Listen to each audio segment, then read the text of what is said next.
Water. It is always on the mind of most Tucsonans, especially for this artist couple who grew up by the water.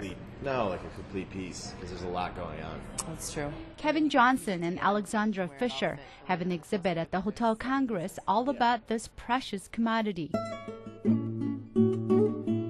The show here is called Just Add Water. It was inspired by the fact that we live in a place that has no water, and there's only 12 inches of rainfall.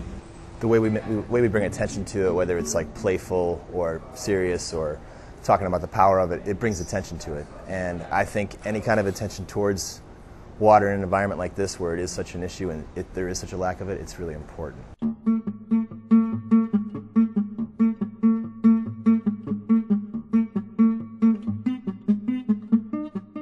From sharks and seashells to a portrait of a local water conservationist, the show mainly focuses on saving water. We produced a portrait of Brad Lancaster, who's a local pioneer for rainwater harvesting. One of my favorite things that he said is that there's like an umbrella and you're walking in the rain and the water's just spilling off. But if you turn the umbrella upside down, the umbrella fills up with water. And what you can do with that water, and there's no reason to let a resource just go to waste.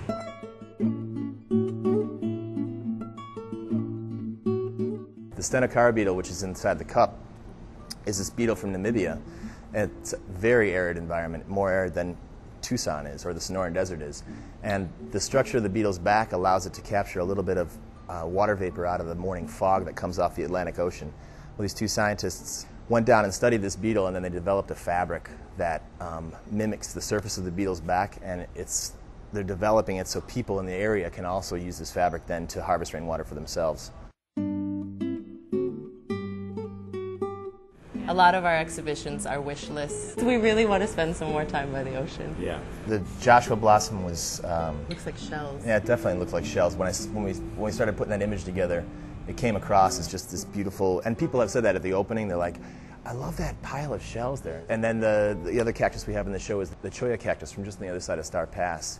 And that image always looks like it's underwater. It looks like coral growing out of the ocean. Like you can see how...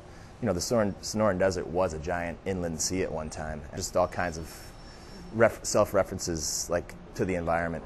Oh, you know what? I think we should hang either the bottle or the hydrologic cycle. Under the name Clamdiggin, the husband and wife team work together to promote nature. Basically, art is a byproduct of our existence. We have specific skills, but we try and put them all together, and we just call it Clamdiggin. Nature and the environment happen to be a little bit hot right now, you know, as far as for the past couple of years. It's a trend in the media, and I hope it sticks around. I pray it sticks around. But I think it's neglected or taken for granted. It's like, oh yeah, we'll fix that later attitude is still prevalent with most people in it. We definitely don't focus on the issues so much. We want to focus more on the solutions. This is the environment we live in now, and let's just throw into the mix some of the back to basics that have been forgotten. Okay, so something's wrong with, like, you know, your carbon footprint on the grid, so what can you do? And then we're like, oh, let's have campfire night, or, you know, things like that. So it's just more fun.